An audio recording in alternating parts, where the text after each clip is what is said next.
Good afternoon, ladies and gentlemen, and welcome to Lecture 5 in our series on cosmic concepts.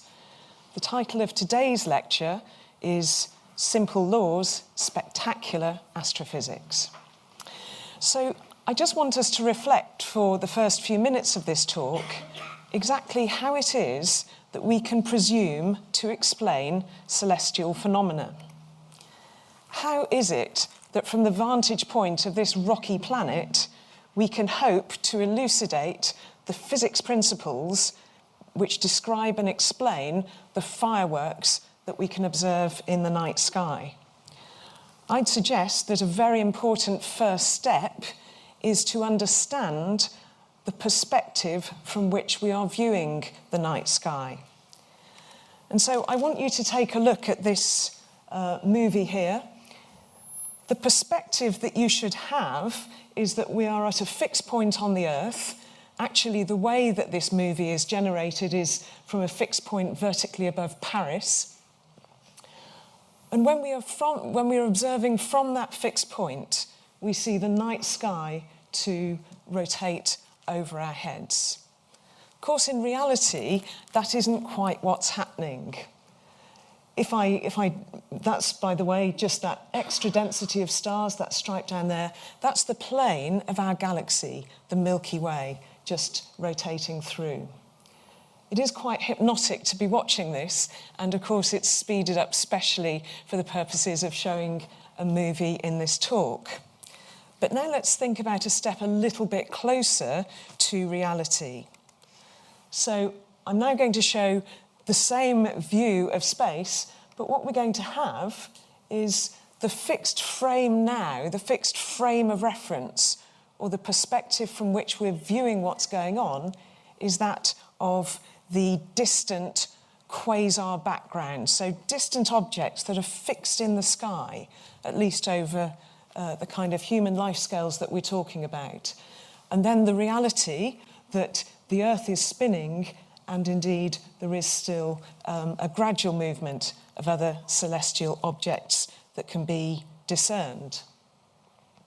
So that's a very very Earth-centric view of how we can look at the night sky. But stepping a little bit further afield, and now thinking about a frame of reference that's anchored in the planet of Saturn. Let's see if we can, there we go. So you can see that when we fix our frame of reference with respect to not planet Earth, but planet Saturn, we see the moons calmly, steadily, rhythmically in orbit around their planet. There's actually subtle movements with respect to the sun that are still going on, and with respect to the other planets that are taking place. Now, you may want to hold on to your seats for this next movie. This is when we're going to fix the frame of reference with respect to a moon that's orbiting around Saturn called Enceladus. It's about the third ring in there, and this gives you a very strong sense of how, if you choose your frame of reference incorrectly, things start going in different directions, which are at first quite hard to understand. Enceladus is sitting very static there, the sun is rocking around, and we've got planets going in different directions according to whether they're closer into Saturn or further outside. Understanding how we look makes a difference to our understanding of what we see. And viewed in this term, it can make us feel perhaps a little queasy as well. So apologies for anyone for whom that's a little bit uncomfortable. Let me move on swiftly.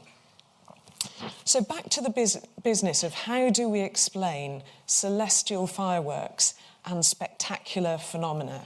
How can we go about that in a way that's scholarly and honest and indeed correct, which is what we're aiming for? It's a very big ask indeed that from the vantage of this rocky planet, we can indeed attempt, hope, aspire to explain how the universe works. But we're not daunted by that, are we? It is poignant and timely, I think, to reflect on what's going on our own planet at present. There are worrying things happening. There are viruses that are spreading. The climate on our own on our own planet is a challenge to explain and to mitigate the consequences of. Nick Stern, a few years ago, said that responding to climate change, both technologically and economically, was a complex, intertemporal, international, collective action problem under uncertainty. I think he nailed it there. I think all of those words and phrases are far from being redundant, but highly relevant. So we should always keep in mind that we have to worry about the business of our planet at the same time as looking out and indeed learning from the wider universe. I'd like to remind you of something rather poetic that I read in my second lecture, the one that was entitled Frozen in Time. And this poetry came from the famous cosmologist, the Reverend Georges Lemaitre, Belgian cosmologist in the early 1930s. And he expressed the scientific challenge that lays ahead for us as follows.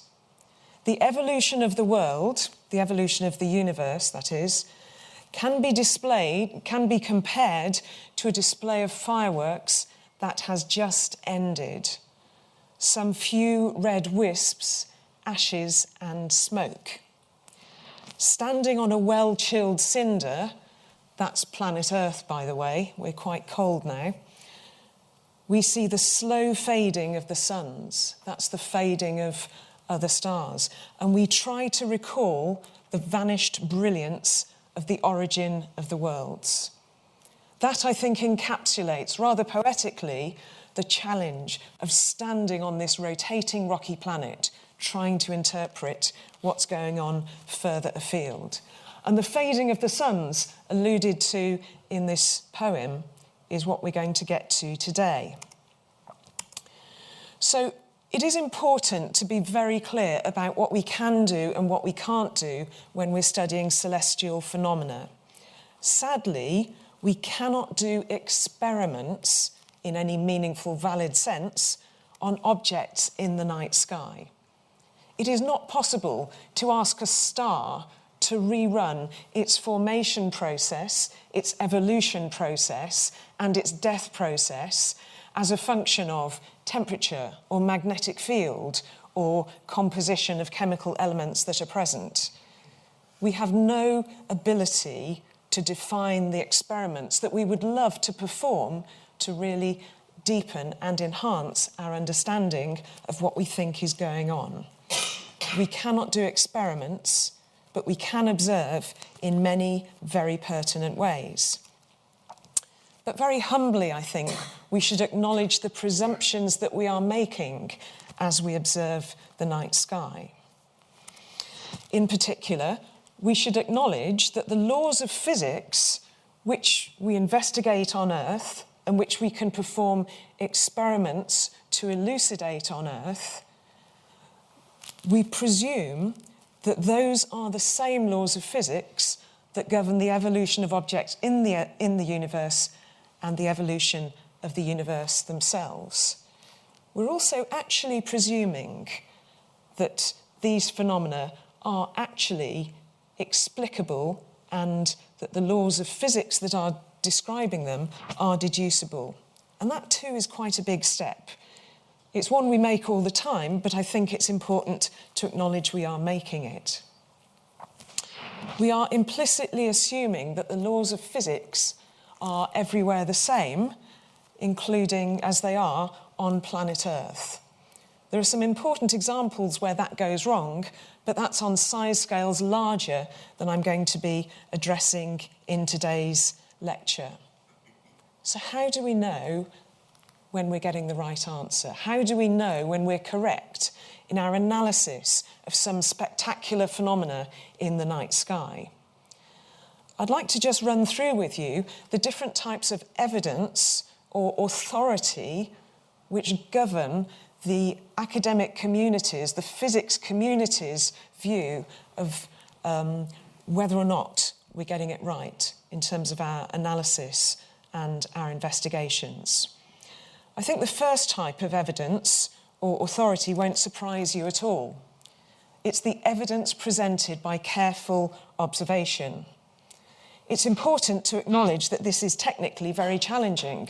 For example, if we want to study phenomena outside of our own galaxy, the Milky Way, there's not a whole lot of light that comes from that. In fact, only 1% of the light that we can hope to observe in the night sky, and that's under good conditions, by the way, when we haven't got contamination from street lamps and security lamps, only 1% of light in the night sky comes from outside of our galaxy, from extragalactic sources. And so consequently, anything that's technically challenging is often very expensive. So that is a bit of a hindrance, or can be a hindrance, to getting the evidence that we want in order to understand the phenomena that we're investigating. A big part of progress in astronomy is understanding the selection effects, the unconscious biases, the fact that we are looking under lampposts. We're preferentially examining those parts of the universe where they're actually radiating light, and we can study them from the vantage point of this rocky planet.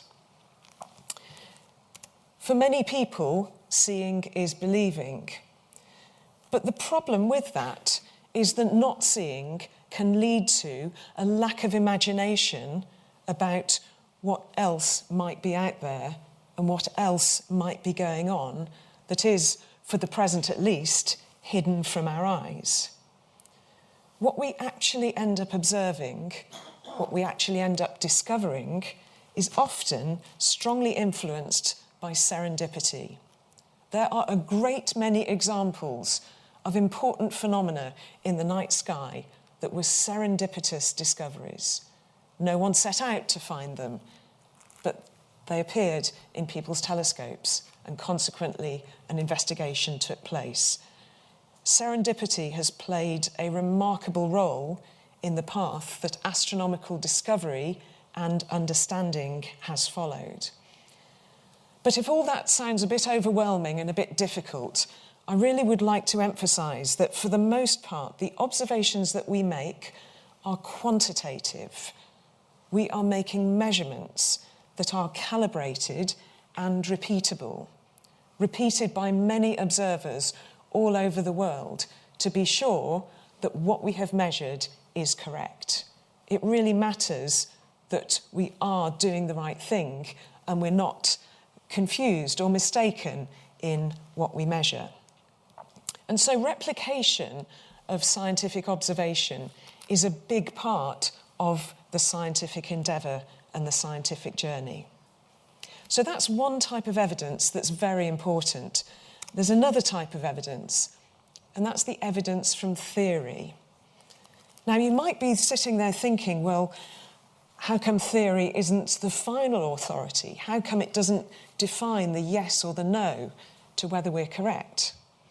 Well, I would remind you that while on a good day, certainly when one is concentrating, mathematical rigour can't be wrong. Obviously, it's possible to make algebraic slips, but I did say on a good day. And you'd be absolutely right. Mathematical rigour can be checked and verified. But here's the problem. Where theory is concerned and where the laws of physics are applied, we have to be very careful about hidden assumptions, about over-interpretation of artefacts that are not the phenomenon themselves, but a consequence of the way we've set up the problem or set up the observation. It is very important to hang on to the fact that a theory is only as good as its axioms, and it may have very limited applicability within quite a narrow regime of parameter space. For example, Newton's laws are pretty good.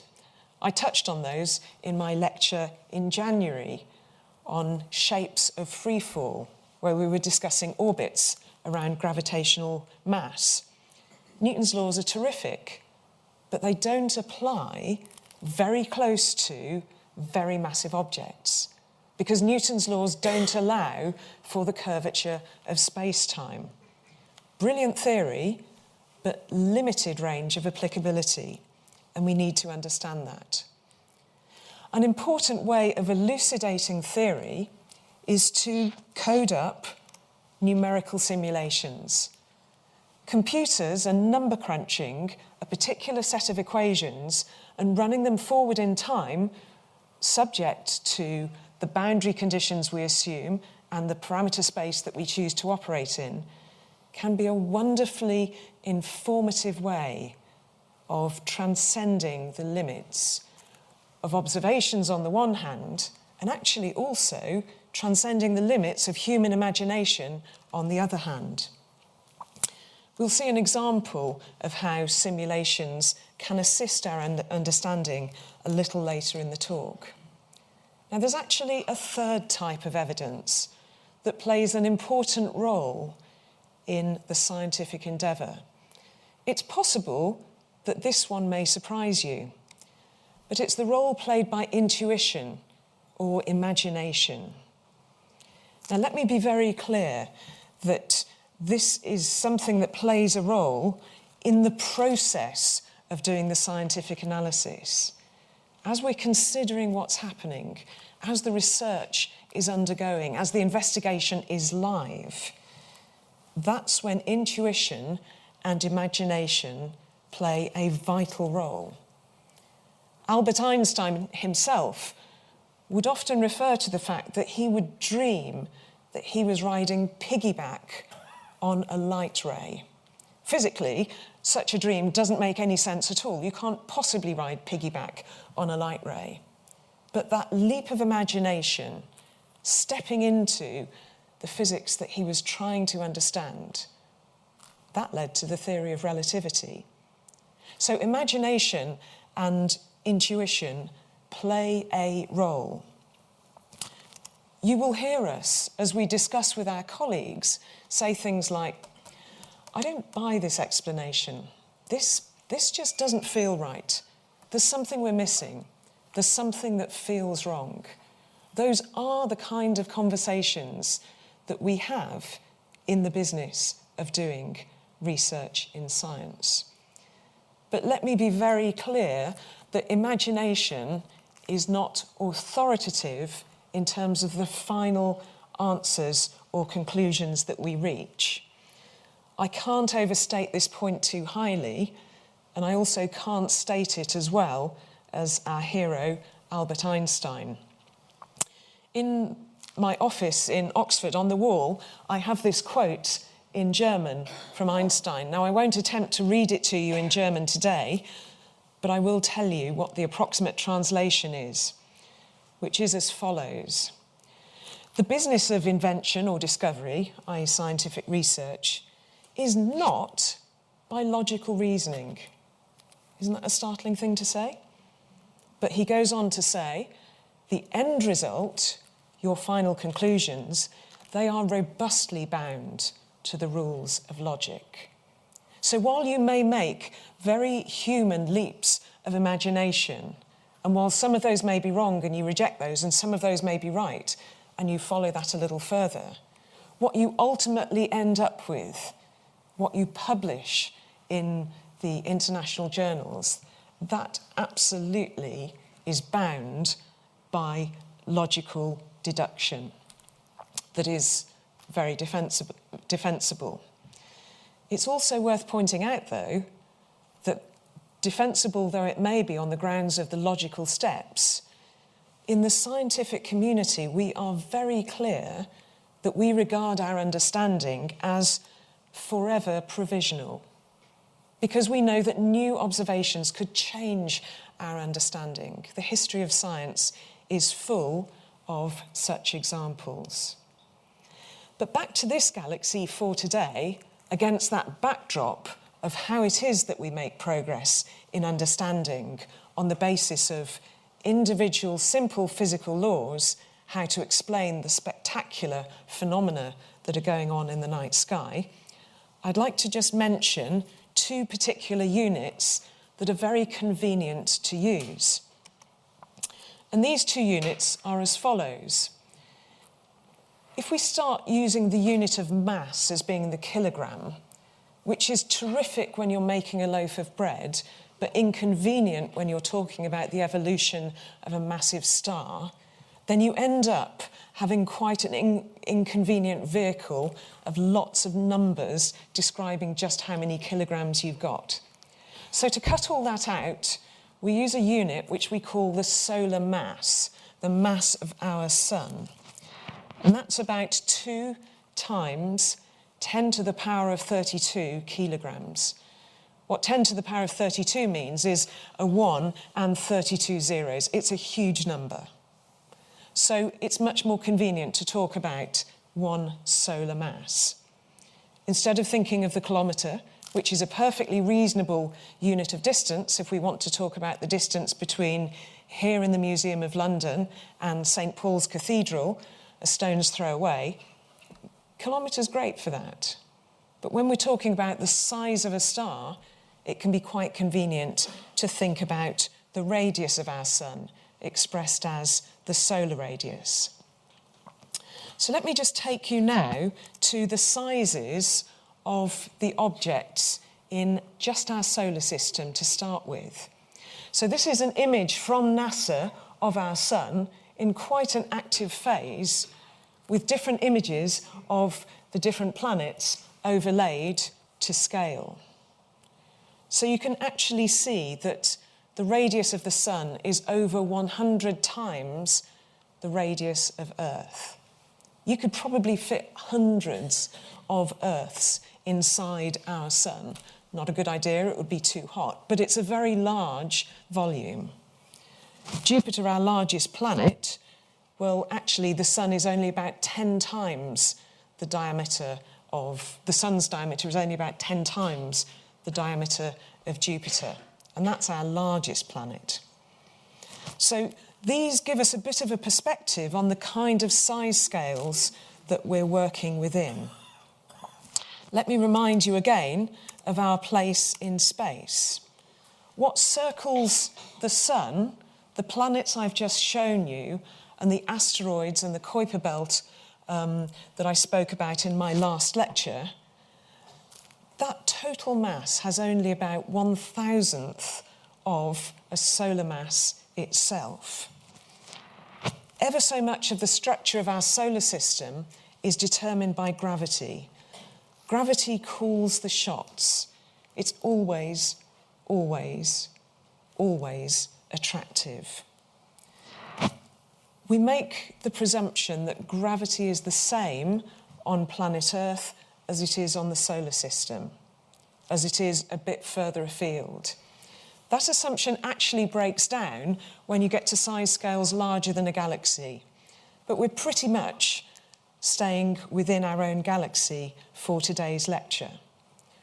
The tests that have been done a bit further afield outside of planet Earth on whether gravity is or is not the same, I touched on, again, in my previous lecture.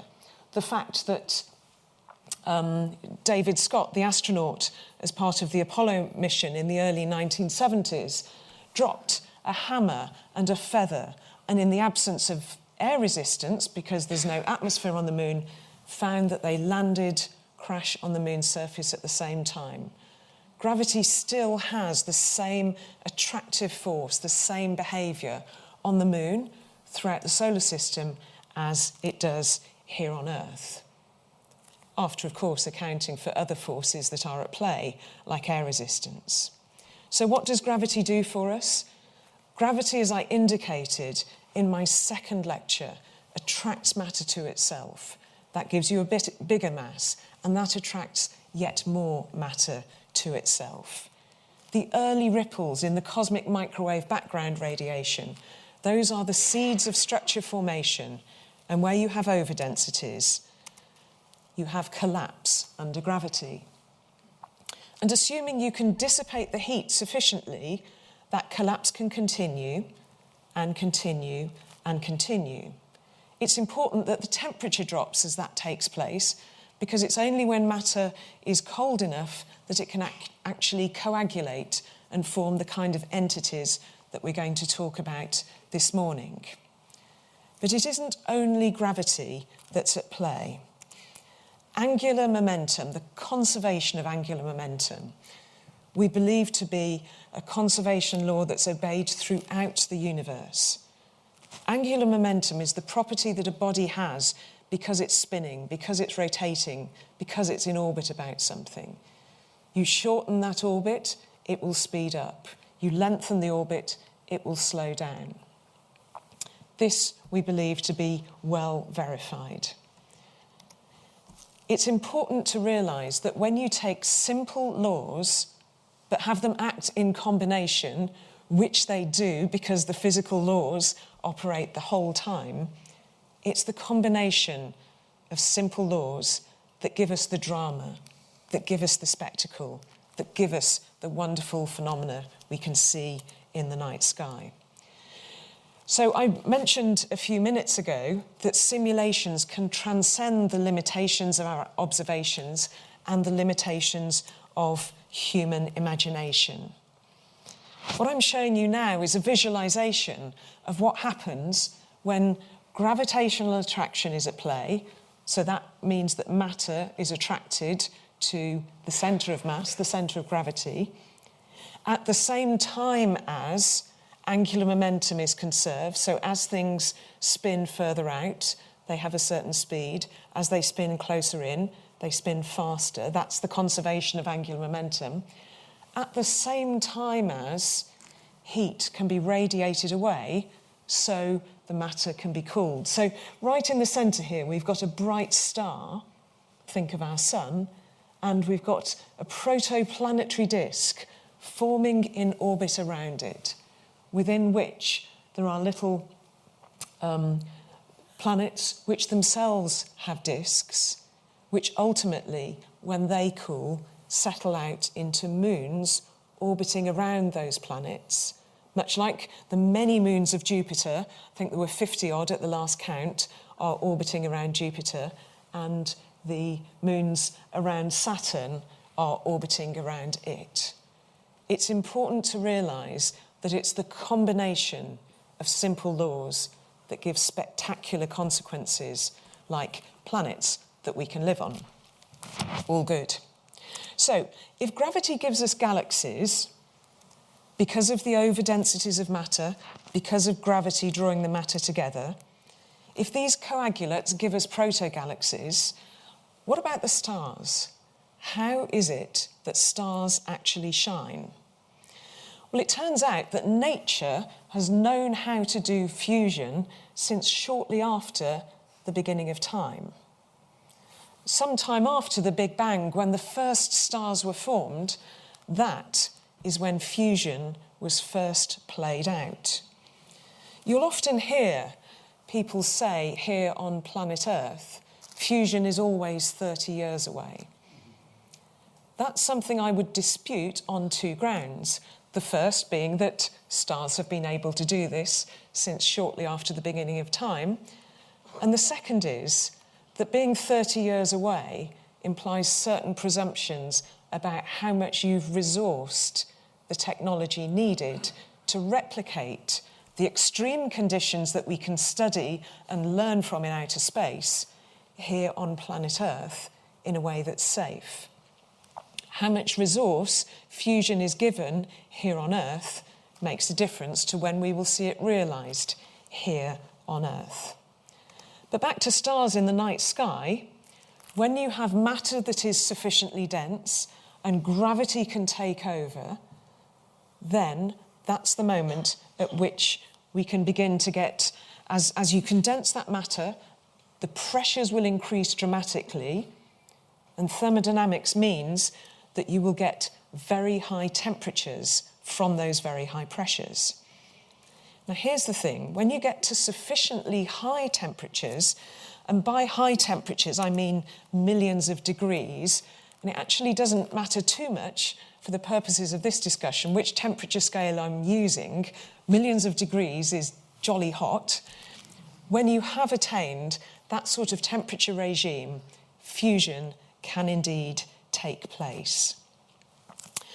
What is fusion? Fusion is when you can get the coalescence of subatomic particles fusing together to form bigger subatomic particles. So these can be things like hydrogen. Hydrogen on its own is just one proton and one electron. We can get different types of heavy hydrogen, deuterium and tritium, where the proton is accompanied by other neutrons. When you start to squeeze these nuclei together, these nucleons together, if they've got sufficient energy, because they're at a high enough temperature, then they can actually weld together and give off yet more heat and indeed light. So fusion in stars readily transforms hydrogen into helium, into heat, into light. And depending on the mass of the star and depending on the temperature of the star, we can get other elements, other chemical elements still, such as carbon, such as oxygen. And we can go further still into the periodic table.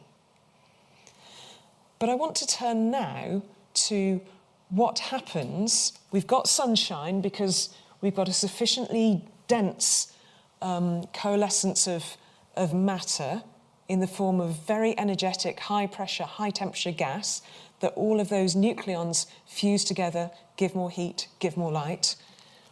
What happens now, later on in life, for stars when they use up all their hydrogen, and maybe they use up all their helium, and maybe they've used up the other nucleons still? Well, actually, that's a time when fireworks begin. Exactly what happens and exactly how stars evolve depends on a number of things. It depends a lot on their mass. How a very high mass star behaves, say one that's 50 times the mass of our sun, 50 solar masses, is very different from how our own sun is going to evolve. Low mass stars will behave very differently indeed when they've used up all their inner fuel in their cores. By low mass stars, I mean a star that's got a mass between 1/10 of the mass of our sun and, say, 8 or 10 times the mass of our sun. That's the astronomer's idea of a low mass star, by the way, despite how huge our sun is compared with planet Earth or even Jupiter. So if we say our sun is a low mass star, what happens next? What is its endpoint? Well, there's a process when all the fuel is used up, when a star will blow off its shells of matter, its shells of spent fuels. These are the outermost layers. These outer layers get blown off as a shell, following the star having gone through a phase called a red giant.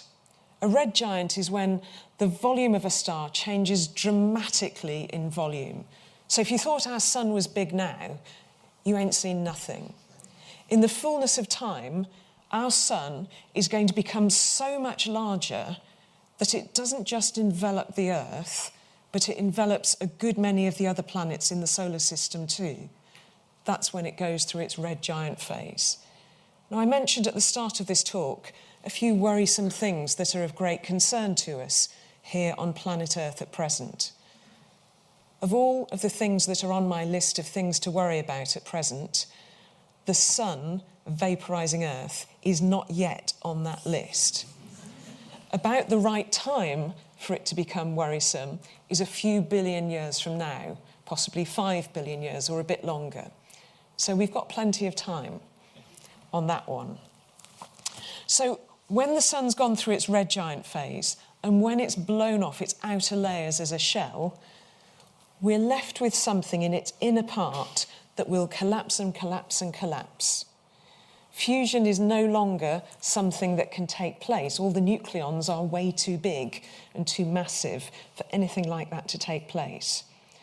And we're then left with a compact object, a type of compact object known as a white dwarf.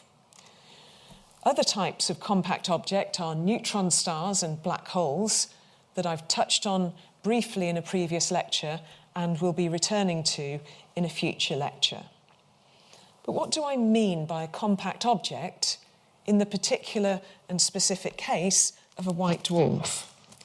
How compact is compact and how dense is it? Well, in terms of compactness, a white dwarf that's had its origins in a star like our own sun will end up with the volume being about the volume of planet Earth. So you've gone from something that's 108 times larger than the Earth itself to something that's the same size. That's quite a lot of mass to compactify into quite a small volume.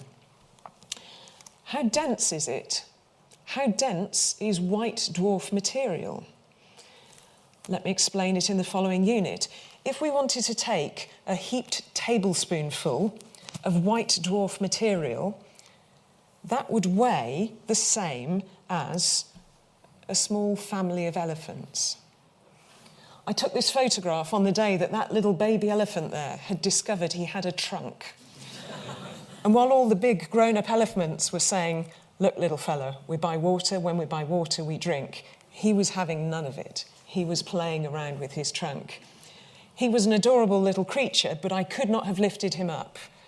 Even that little fella is pretty massive. There is no way, of course, that probably even a bunch of us in this room could hope to lift a family of elephants. But that's how much one heaped tablespoon of white dwarf material weighs. So what does that tell us about the nature of the white dwarf? It tells us it's got a very hard surface. It's actually held up by quantum mechanics. It's held up by the fact that you can't squash electrons into the same bit of space. It's quite a remarkable example of quantum mechanics, which is the physics of the very small, manifesting itself on macroscopic, i.e. planet-size situations. So we have a very hard surface, and we don't have the renewing of heat from within when a star has turned into a white dwarf. There is no fusion going on. Gradually, a white dwarf will cool. Ultimately, it will form a black dwarf, still the same compactness, but all the heat will have radiated away. But as that happens, even as that happens, it will still retain its extremely hard surface. And we'll consider in a few moments what happens when something goes thwack against that very hard surface. But back for a moment to those shells of gas that get expelled prior to, as the star is going into the white dwarf phase. Some of these are remarkably spectacular and readily visible in the night sky from even amateur-scale telescopes. This beautiful image is of such a shell of gas which has been blown off from a white dwarf. Now, I'd like to make an explanation and indeed an apology for the nomenclature at this point. Shells of gas that look so beautiful like this, that have been thrown off a star as they form their white dwarfs within, these are termed planetary nebulae. They are nothing to do with planets. Sorry about that. It's because originally, when William Herschel was looking at one of these planetary nebulae, he saw something that resembled Saturn.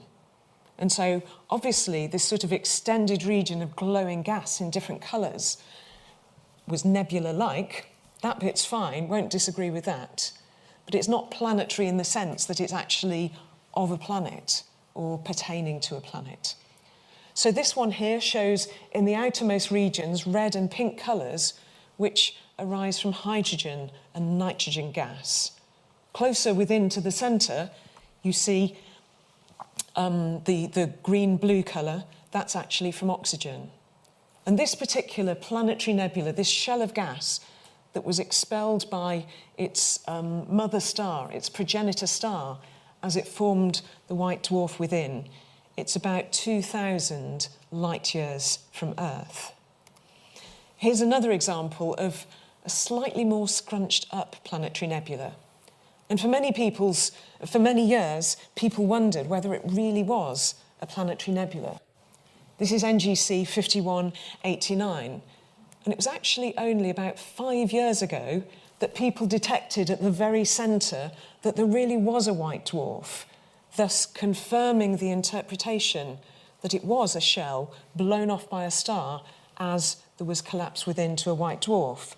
And that discovery was made with a huge telescope, a telescope called the South Africa Large Telescope, or SALT for short. So that discovery was in 2015. There are a good many other beautiful planetary nebulae. This one is called Messier 27. It's also known as the Dumbbell Nebula. It's about 14,000 light years away. Now, because one can do spectroscopy to measure speeds, as I discussed in my third lecture, and because one can just take repeated images and gradually discern how fast that shell is getting bigger, it's possible from that basic information to put it together with simple laws about rate of expansion and density of gas that it's expanding into, to give an estimate of how old it is since that shell of gas was first originally blown off the star. And such estimates are actually about 10,000 years old. Here is probably my favourite planetary nebula. This is NGC 7293, known as the Helix Nebula. This is such a clear view because it is so close to us. It's fairly typical in size, although it's quite a young one, but it's very close by. It's only about 655 light years from Earth. So the stars that give rise to this, they're long gone. What we're left with there is a shell and a white dwarf within, at the very centre. Is that the end of spectacular behaviour from such stars? Is their moment of grandeur over? Not a bit of it. Remember I said that a white dwarf has a very hard surface? Anything landing on it will go thwack into it and heat up. So let's consider some of those physical laws from a more earthly perspective. I want us now to think about energy and heat and work. These are important quantities in the subject of thermodynamics, and a brewer from Manchester called James Prescott Joule did quite a lot of work in establishing the equivalence of work and heat, showing they're both forms of energy and how you can convert from one form into another form. He died 130 odd years ago, but all his life, although his day job was running the brewery set up by his dad in Salford, his heart lay in the scientific endeavour. He was an admirable amateur, an amateur here in the true sense of the word, someone who loves what they're studying. He set up his own laboratory. He developed specific tools and techniques for making supremely accurate measurements. I have no idea whether this applied to the beer that was made in his brewery, but as a scientist, he was exemplary in his care and in his dedication.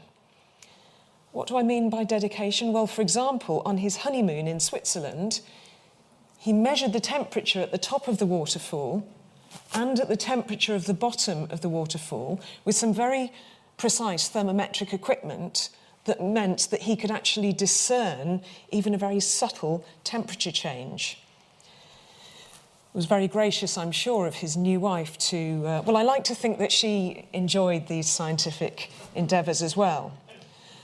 But what Joule inferred was that the increase in temperature at the bottom of the waterfall, compared with the top, was due to the fact that the water at the top has a large amount of gravitational potential energy.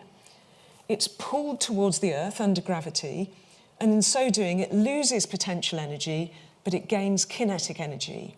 But of course, Then the water ultimately lands on the relatively hard surface of whichever Swiss lake it was and goes thwack. And that thwack shock heats the local water. Now, when we're dealing with shock heating, that is something that has dramatic effects on the spectacles that we observe in space. The modern unit of energy, by the way, the joule, is named in honour of James Prescott Joule. And so the principle that I want us to keep in mind, based on a relatively simply carried out experiment on Earth, is the fact that gravitational pull increases kinetic energy, and then when it goes thwack onto a hard surface, you get shock heating and a dramatic rise in temperature. So I now want to turn to stars that suddenly appear, to spectacular phenomena that we can see arising in our own galaxy in the night sky. I'm still thinking about those white dwarfs, but I'm thinking about a normal star that's in orbit around a white dwarf. So let's take an image of the night sky and take a closer look in those red rings that I've indicated on the right-hand side. Zooming in closer to a region of the sky called Carina, and ignoring, by the way, temporarily, the most famous object in Carina, but just zooming in on this pink box, there is a star within those red circles that you can observe if you take an image now. This particular image was taken at the Global Jetwatch Observatory in Chile just a few months back. But if you had taken an image of this part of the sky 2 years ago, then you would have seen a rather different picture. My colleague Steve Lee kindly supplied me with such an image, and look very closely at the stars you see in those red circles. You can see that the one on the corner, as it were, simply wasn't there a few years ago. 2 years ago, later this month, a star dramatically appeared in that location on the corner in those red circles. When I heard about this shortly afterwards, I was on a train from Oxford to London Marylebone at the time. I immediately opened up my laptop and slewed, I think it was the Global Jetwatch telescope in South Africa, onto that part of the sky to observe it.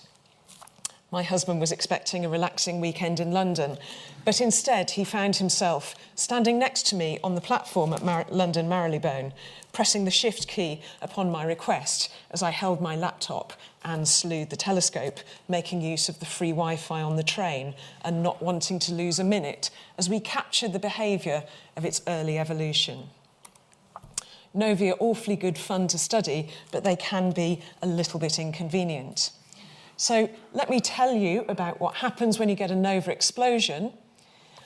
The story begins with a white dwarf with its hard, compact surface in orbit around a normal star like our Sun. The gravitational pull of that compact object, the white dwarf, of matter on the nearby star towards the white dwarf will cause it to go thwack on that hard surface. The matter will get hot.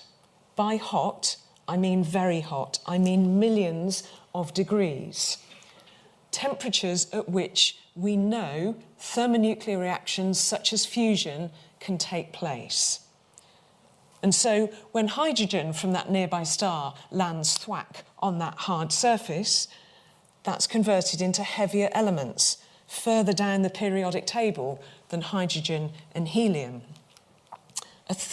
Heat is given off, which increases the ability of matter on that surface to be fused together. And it gets hot and it blows out lots of gas, throwing out at the same time lots and lots of photons. And so we can detect it and study it. How much energy are we talking about here? We're talking about 10 to the 37 joules of energy, that unit of energy named after James Prescott Joule. So that's a 1 and 37 zeros, but that's a hard unit to get our head round. Let me try a different calibration. When the world's first atomic bomb was detonated in July of 1945 at the Trinity site in White Sands, New Mexico, so much energy was given off that the sand in that desert, the white sand after which it's named, melted into glass, which we call trinitite. I've seen it. It's amazing. It's like green bits of chunky glass. How much energy did that have? It had about 10 to the 14 joules. So a nova explosion, the explosion of a new star, nova comes from the Latin meaning new. A nova explosion is about 10 to the 23 times larger than a chillingly large explosion that we could have on Earth.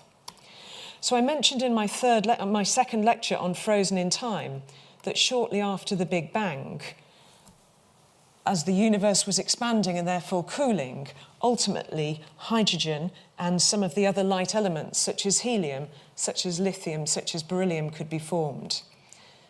But it's very important to note there's more to life than hydrogen. We need other atomic species, other chemical elements, if we're to have our life and our being. The high temperatures and pressures that you get on the surface of a nova, on that surface of a white dwarf rather, giving the nova spectacle, give you a runaway thermonuclear reaction and a chain reaction of nuclear synthesis, which gives us vastly more of a repertoire of chemical elements which are essential for life itself. The periodic table would not be filled in the way that it was were it not for the spectacular phenomena of nova explosions, which I've indicated and described briefly to you today. There is another type of spectacle that also gives rise to some of these heavier elements, and that's a supernova, which I'll come to very briefly in just a second. How rare are these events? Well, they're stochastic. Each one happens individually, independent of another. We think there are probably about 50 novae that explode per year in the Milky Way. And so that does mean from time to time there'll be one that's sufficiently close to Earth that we can do very clean and clear and straightforward observations, round-the-clock observations in the case of the Global Jet Watch observatories, and observe those very intensively. A number of the others are further back in the galaxy, the far side of some of the other spiral arms. But the other type of explosive spectacle that I mentioned, a supernova, that's worthy of mention too. They are a much more rare event than a nova. They arise from a much more massive star than just the maximum 8 solar mass star that I said could give rise to a white dwarf. What's the rate of those? Well, we estimate it to be something like 1 per century. But actually, the last supernova in our galaxy took place in October 1604, which was before the gunpowder plot had even happened.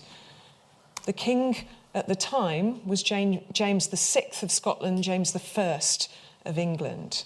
And that gave the event that happened in 1604 gave rise to what we now know as Kepler's supernova. It was brighter than Jupiter. It was visible to the naked eye for over a year. It is throwing out material at highly measurable speeds of a few thousand kilometres a second. But consider this. Its energy, the kinetic energy of the gas that it throws out in its bright stage is 10 to the 44 joules. So you've got some calibration of that from what I said about the explosion at the Trinity site in 1945. Here's another calibration.